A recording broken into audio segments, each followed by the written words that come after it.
ఆలోచన, మన తలంపు విధానం మనుషులకి ఎలా ఉంటుంది అంటే, ఎప్పుడైనా కూడా దేవుడు నా ప్రార్థన వినాలని, దేవుడు నా ప్రార్థన చెవియొగ్గాలని, నా ప్రార్థనకు జవాబు ఇవ్వాలని మనం కోరుకుంటాం.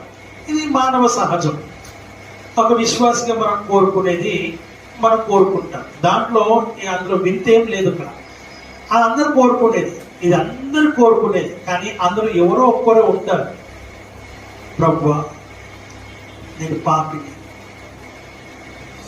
నేను నిజంగా నీకు యోగ్యురాలని కాదు, నాలో నీవు మెచ్చుకునే విధంగా నేను ఏ రకంగా చూసినా నేను అని ఒక పశ్చాత్తాపంతో కూడుకున్న ప్రార్థన ఒక్కరు చేయగలుగుతారు.